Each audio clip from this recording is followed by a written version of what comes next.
Hey, yo, what's good, YouTube? Y'all know who it is, man. It's your boy, Juice Savvy on the camera. So, look, man, today's video, we got two videos here on how women treat attractive men, right? But really how they let those guys get away with a lot more and get more chances than the average guys, all right? I always come with y'all from a real perspective, but this is the real thing, man. Attractive men typically get more chances. This is depending on the woman. And there's like about 4 or 5 reasons I'm gonna go over, as well as react to the video. So you already know I'm gonna give y'all the value, and you already know, man. Oh shit, here we go again. Let's get right to it. This girl came on here and talked about how her and this guy like hit it off and how they ended it, and she was trying to figure out if she was the problem or not. But in her story, she mentioned that like upon the first couple meetings of knowing the guy, like she was like in his car and like going back to his place and all this other stuff. It's like, car? yeah, like I trusted him because he was so fine. And then it hit me. It's no secret that the more attractive you are, the more social capital you have. But I feel like it gets to a point where when people reach a certain level of attractiveness, like objectively fine, they can get away with anything. You're telling me you didn't know this man, you got in his car and you went back to his place?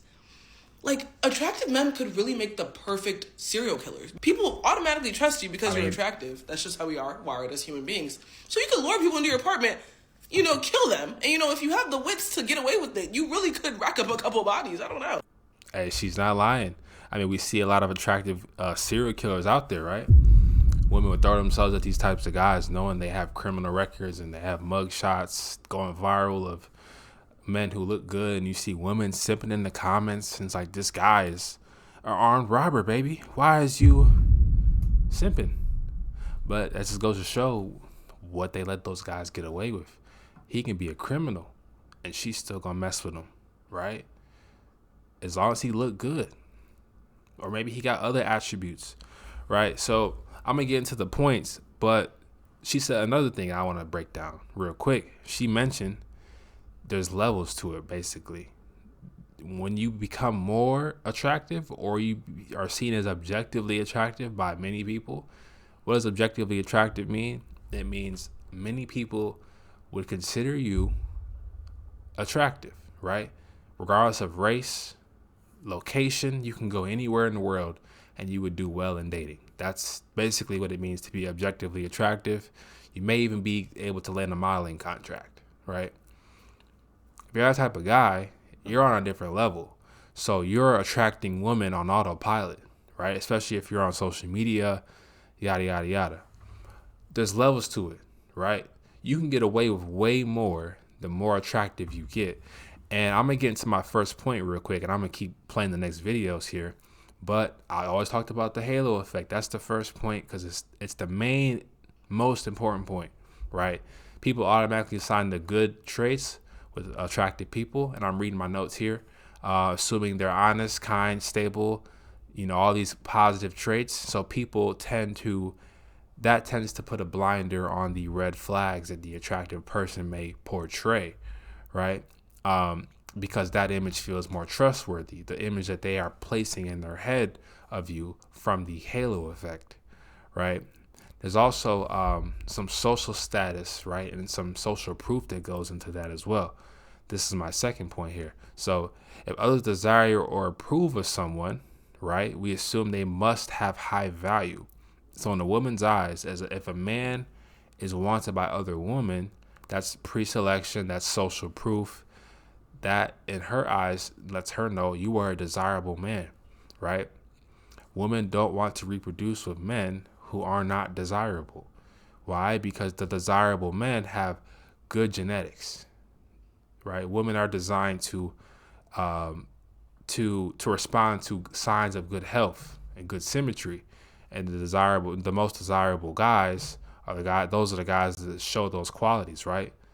Right? That's all attraction is. It's primal, right? So if you're attractive to multiple people, yeah, that's a good sign. Okay, you have power. I'm just letting you know right now, you have a certain power if you're an objectively attractive man. You can get away with a lot more. Women will give you way more chances. All right, so I'm going to go into the second video here. Hope y'all follow me, because I got a couple more points, and I'm going to break it down some more. Y'all know how I get. So let's go. Ooh, where's the video at? Yeah, let's pull it up. My bad, y'all. Bear with me. Bear with me. That whole flirting versus harassment meme is so true, and I'm so guilty of reinforcing it. A perfect example of this is when I was at Coachella a few weeks ago. I was at the silent disco after party after night one. This dude comes up to me, starts chatting me up. We're having a full-on conversation. I would say we're hitting it off. Now, in his defense, I don't remember entirely if the conversation had gotten flirty at this point in time. But he straight up asks me, "What's your fetish?" Wow. And then I tell him it's gay dudes. But then when I think back at this conversation, I'm like, if he weren't 6'2" and ripped and had a beautiful face, I would have thought he was a fucking creep. Yep. Like if some That's ugly real. dude that you've known for 10 minutes That's real. turns to you and asks you what your fetish is, don't tell me you're not going to go running in the opposite direction.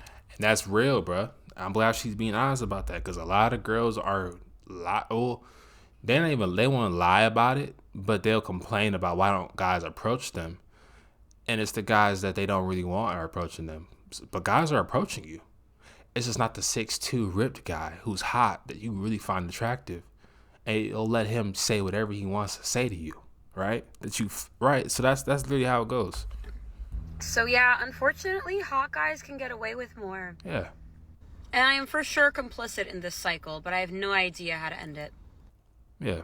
I mean, it's what it is. It's the reality, guys. Women may not try to admit it, but it's the truth, right?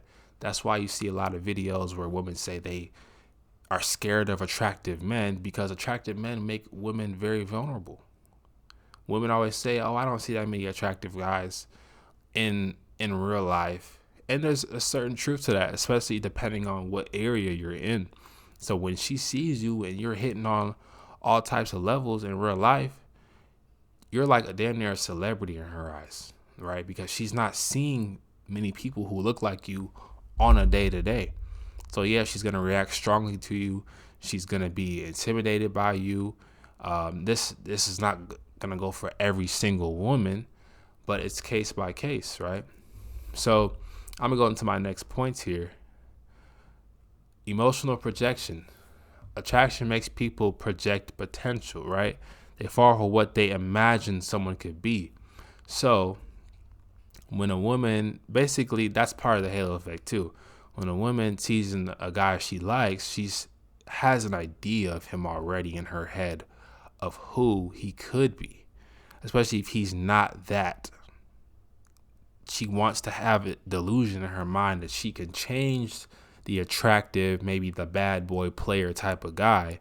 And that to her is better than going at the average looking guy or whatever, the guy she's not as physically attracted to, but maybe he has stability, right? Because women will date men who have stability and then also mess around or sleep with guys who maybe they don't have as much stability, but maybe those guys are more physically appealing to her, right? They just get her going, right? Because you can just get a woman going just off by how you look. Oh, best believe you can do that, all right? So basically, here's my last point. This whole process is like a reward and addiction loop. So attraction triggers dopamine, right? Oxytocin, that is a dopamine hormone.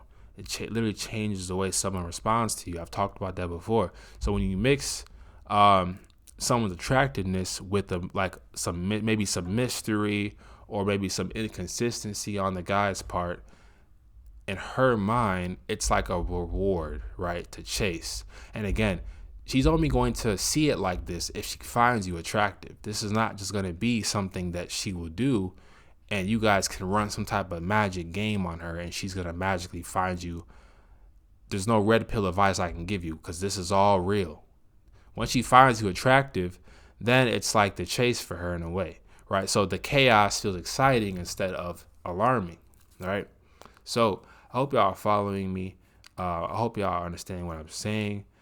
I don't think I have much else to add to this. Just know that you can get away with more, and I just explained why, right? And it's not to go out here and do bad or whatever. It's just that you probably will have way more leeway, way more chances than the average guy will have, right? You won't have to spend as much money. You won't have to take her on as many dates.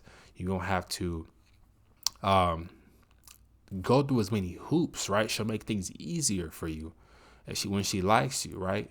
When she sees you as that attractive guy, right? You can't expect this type of treatment, though, if you haven't put in the work.